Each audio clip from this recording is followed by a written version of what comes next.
Hello everyone, welcome to our new blog. I hope आप सभी मस्त होंगे, स्वस्थ होंगे। मैं भी एकदम बढ़िया हूँ।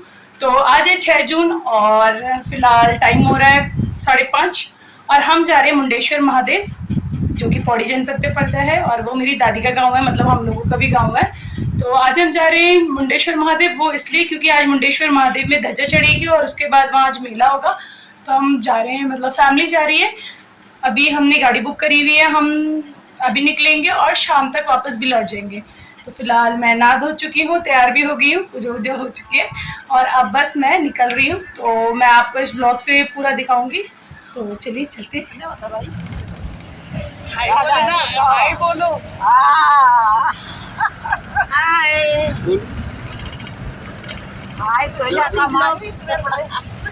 चलिए दाई जी कुछ बताइए। हम आज खैरलिंग महादेव जी के मंदिर जा रहे हैं, जो कि एक बहुत ही बड़ा असोल स्यू, मवाल स्यू, कपोल स्यू और बहुत ही कई ब्लॉकों के लोग, मतलब हजारों संख्या में लोग वहाँ आते हैं। हम भी काफी सालों में जा रहे हैं, 10-15-20 सालों में। एक बार पहले गई थी मैं, अब दोबारा जा रही हूँ। बहुत एक्साइटेड है जाने के लिए। और आज वहाँ ध्वजा चढ़ाई जाएंगी। अब ये पता नहीं कहाँ से थैर से आएंगी। एक ध्वजा थैर के, एक बेटी की है, वो तो वहीं जाके पता लगेगा कि कितनी ध्वजाएं हैं। और बहुत ही सुंदर हमारे महादेव जी के मंदिर में बहुत मान्यता है हमारे खैरलिंग महादेव जी की। उनका मायके कहा जाता है कि थैर में है और ससुराल मिर्चौड़ा में। तो कल कल बता रहे थे कि मिर्चौड़ा थैर से दून कंडी वगैरह जाती है, जो वो मिर्चौड़ा चली जाती है। वैसे मुझे भी इस बारे में ज्यादा जानकारी तो नहीं है, पर सुना है। देखो अब क्या होता। अच्छा बाय। तो खैरालिंग की आगे की कहानी मैं आपको सुनाती हूँ। मंडल मुख्यालय पौड़ी से लगभग 37 किलोमीटर दूर कलजीखाल विकासखंड के अंतर्गत खैरालिंग महादेव समुद्र तल से 1800 मीटर की ऊंचाई पर एक रमणीक एवं सुरमय पहाड़ी पर स्थित है। खैरालिंग महादेव को मुंडेश्वर महादेव भी कहा जाता है। इन्हें धवड़िया देवता के रूप में भी जाना जाता है। मान्यता है कि जिस पर्वत चोटी पर श्री खैरालिंग महादेव का मंदिर स्थापित है, वह मुंड सिर के आकार पर उभरा हुआ है। तीन ओर से जो पर्वत श्रृंखलाएं यहाँ आकार मिलती हैं, वह घोड़े की पीठ के समान सम होकर चली है और उनके मिलन स्थल पर सिर के रूप में आकृति बन गई है, जिसे मुंडन डांडा भी कहा जाता है। इसी के आधार पर इसे मुंडेश्वर भी कहा गया है। इस मंदिर की स्थापना 1795 ईस्वी में हो गई थी। मंदिर में स्थापित लिंग खैर के रंग का है, अतः इसे खैरलिंग कहा जाता है। मान्यता है कि खैरलिंग के 3 भाई हैं, ताड़केश्वर, एकेश्वर और विंसर। आदि कहानी मैं आपको आगे बताती हूँ। तब तक हम यहाँ पे रुके थे थोड़ा बहुत आराम करने के लिए और यहाँ पे का व्यू देख सकते हैं। अभी हम रुके हैं रेस्ट करने के लिए और जिस गांव में हम रुके हुए, इस गांव का नाम है बुंगा। अभी फिलहाल क्योंकि हम सुबह से ट्रैवल कर रहे थे तो सब बहुत ज़्यादा थक गए थे और मेरे कान में भी बहुत ज़्यादा दर्द होने लग गया था। तो अभी हम रुके हैं इस गांव में। अभी हमने इधर से गांव जाना है और कुछ इस तरीके का है यहाँ का व्यू। और अभी ये जो नीचे घर है, ये दादी लोगों ने हम लोगों को थोड़ा पानी वगैरह पिलाया और जिन लोगों को वॉशरूम वगैरह जाना था वो इनके घर गए हुए हैं। बाकी जो गांव है वो बहुत ज़्यादा सुंदर है। इधर झील भी है। तो अभी हम जब गांव पहुंचेंगे तो मैं आपको पूरा कौथिग दिखाऊंगी। और मैं इसलिए गाड़ी में व्लॉग नहीं बना रही हूँ क्योंकि मेरे को कान की प्रॉब्लम है। मुझे ना ट्रैवल करते करते कानों में होता है दर्द। तो अभी तो मैं गाड़ी के आया तो आपको नहीं दिखा पाऊँगी ज़्यादा वीडियो, बट जैसे हम गाँव पहुँचेंगे मैं आपको पूरा गाँव दिखाऊँगी। फ़िलहाल मैं आपको दिखाती हूँ ये बुंगा गाँव। तो चलिए, यहाँ पे यात्री शेड भी है और मैं इसके ऊपर से दिखाती हूँ आपको व्यू।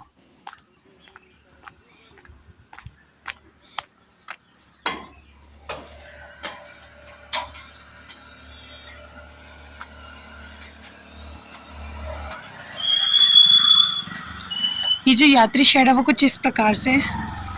यहाँ पे बैठने के लिए नीचे रोड है, जिस रोड पे अभी हम खड़े थे, और यहाँ से कुछ इस टाइप का व्यू दिखता है गाइस।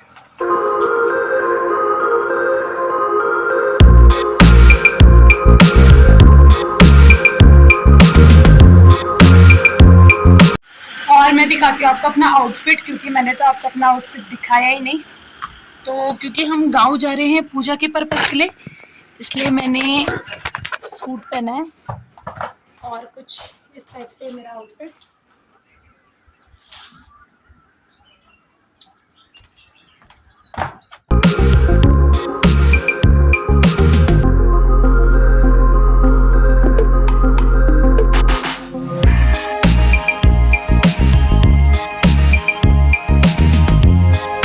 मुझे मिल गई है कविता दीदी।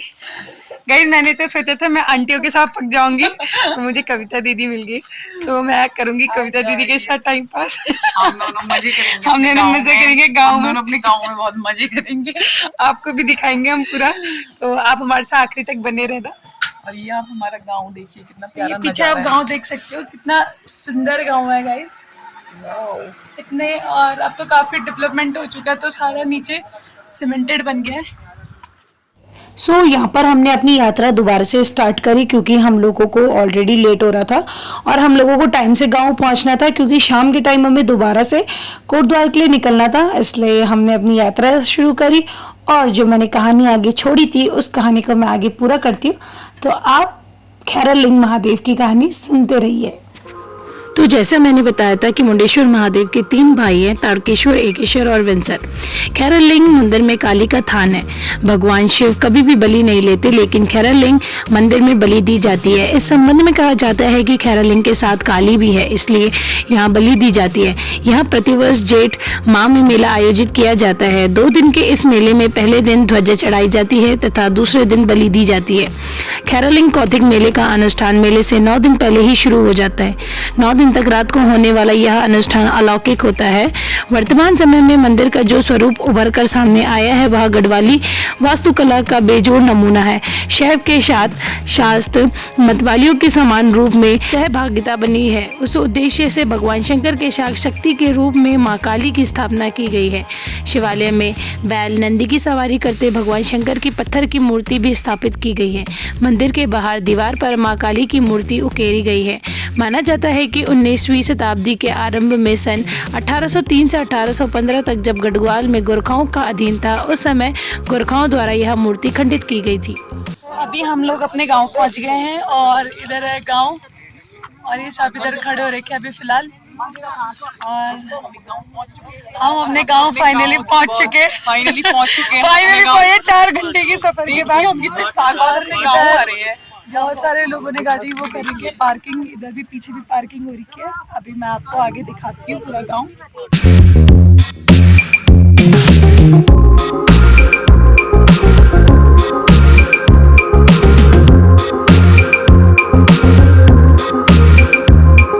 सो इधर अभी चल रही है ये दादी, ये लोग अपना सामान बोल के चल रहे हैं। ये सबसे बड़ी दादी है हमारी। और ये पीछे दादाजी लोग आ रहे हैं, सब आ रहे हैं। अभी लोग खड़े ही हो रहे हैं। चलो चलो, बाकी सारे पीछे से आ रहे हैं गाइस। दादाजी जी गायब हो गए।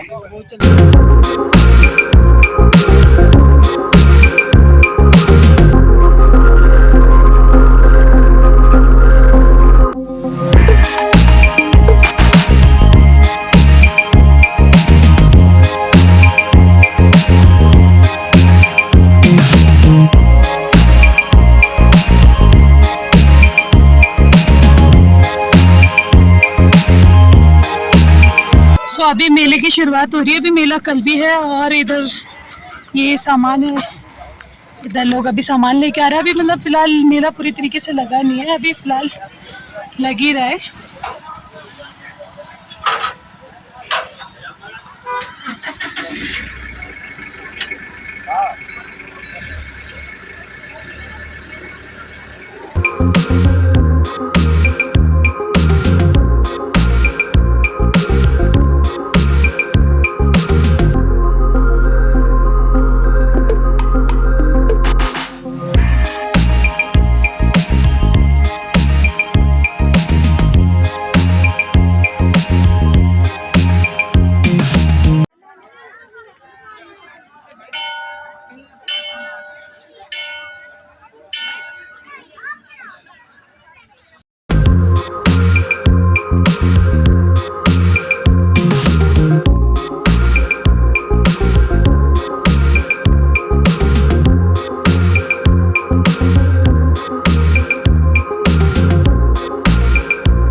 अभी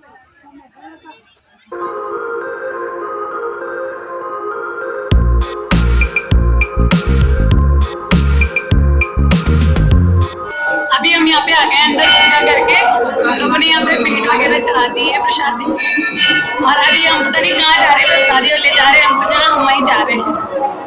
और इधर से मंदिर का एग्जिट है, हम यहाँ से बाहर निकल रहे हैं। यहाँ पे खींच रहे हैं।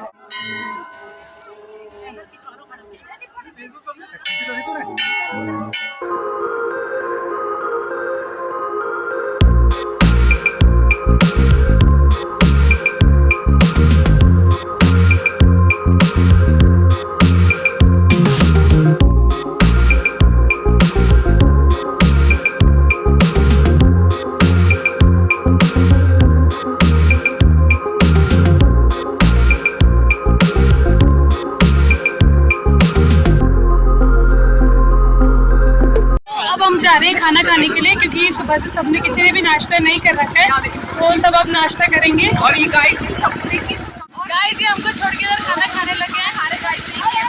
अब हम अपना पेट भरने से मतलब हम लोग अब खाएंगे खाना।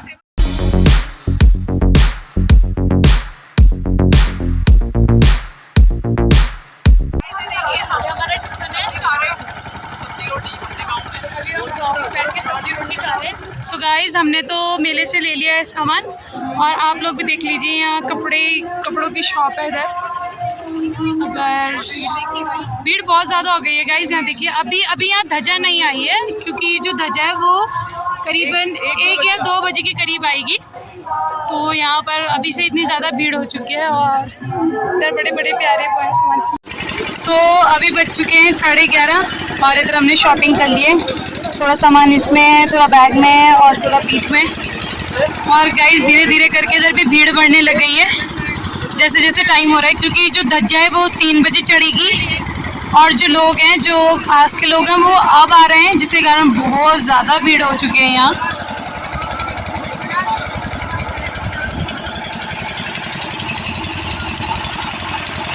तो गाइस यहाँ का ना मौसम बहुत अच्छा है, धूप हुई है पर लग नहीं रही है, ठंडी ठंडी हवाएं चल रही हैं।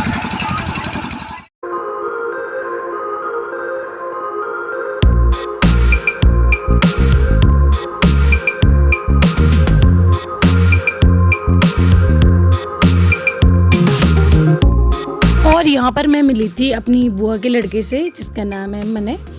तो थोड़ा बहुत मैं मने के साथ घूमी, देन उसके बाद थोड़ी देर बाद तो ध्वजा आने वाली थी, तो हम लोग भी बस ध्वजा का इंतज़ार कर रहे थे।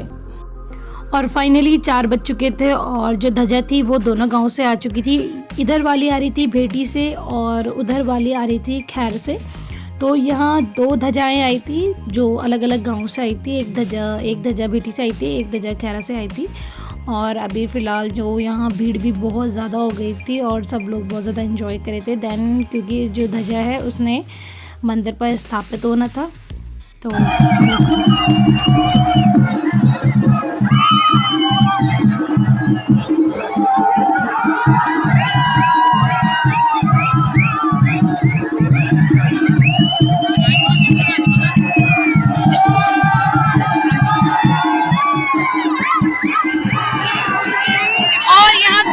दोनों गांव के जो झंडे हैं वो आपस में क्रॉस हो रहे हैं। ये खैरा का झंडा, वो है बीटी का झंडा, तो ये दोनों आपस में क्रॉस होते हैं, और देन ये यहाँ पर चढ़ाए जाएंगे और देखा जाएगा कि सबसे बड़ा झंडा किस गांव का है। और आप दादा देख सकते हैं।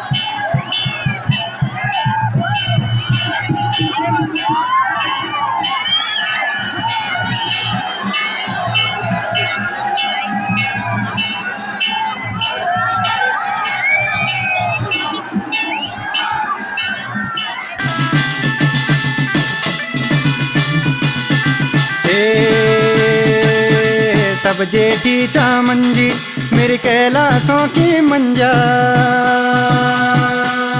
ये कैलाश मंजुमा होला शंभो बोले नाथा महादेवा।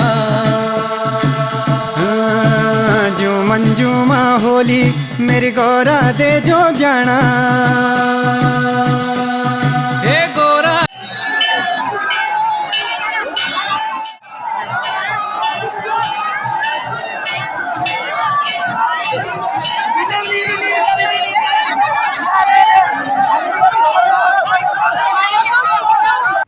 जैसे मैंने व्लॉग के स्टार्टिंग में बताया था कि हमारे खैरालिंग महादेव का जो मेला होता है उसके पहले दिन ध्वजा चढ़ाई जाती है।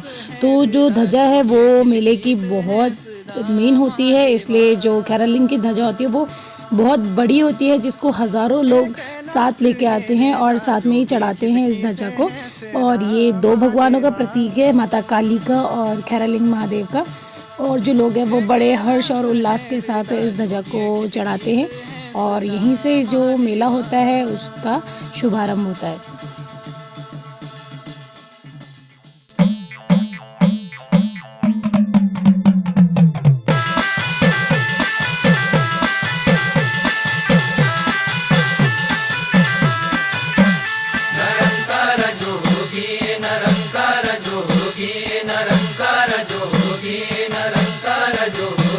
वालो तिरने तेरे धारी तेरी नो माणा की जटा तो ना जटा झलकाए तो ना ये छोटे बच्चों की तरह बाजे लेके आए हैं यहाँ। बाकी तो मेले में घूम गए, अभी हम फटाफट जा रहे हैं। हम गाड़ी में सीट ढूंढने जा रहे हैं। हमारी गाड़ी आगे खड़ी हो रही है, अभी हम फिलहाल उस तक पहुँचते हैं। सो गाइस, यहाँ मेला हो चुका है ख़त्म, मतलब ख़त्म तो नहीं हुआ है। ध्वजा जिस चीज़ के लिए हम आए थे, मेन ध्वजा, वो चढ़ चुकी है और अभी हम फिलहाल घर जा रहे हैं क्योंकि यहाँ भी मौसम ख़राब हो रहा है। और कल भी यहाँ मेला है, तो कोई अगर मेरे ब्लॉग देख के बेटी आना चाहता है तो वो बिल्कुल आ सकता है। तो मैं भी अपने ब्लॉग को करती हूँ यहीं पे ख़त्म। मिलते हैं अब आपसे नेक्स्ट ब्लॉग में, तब तक के लिए मस्त रहिए, स्वस्थ रहिए। और हम भी अब पहुँचते हैं अपने कोटद्वार, क्योंकि मेरे फ़ोन की बैटरी लो गई है, इसलिए मैं अपने ब्लॉग को यहीं पे कर रही हूँ ख़त्म। तो ओके, बाय बाय। तेरी अब कांदा झुलली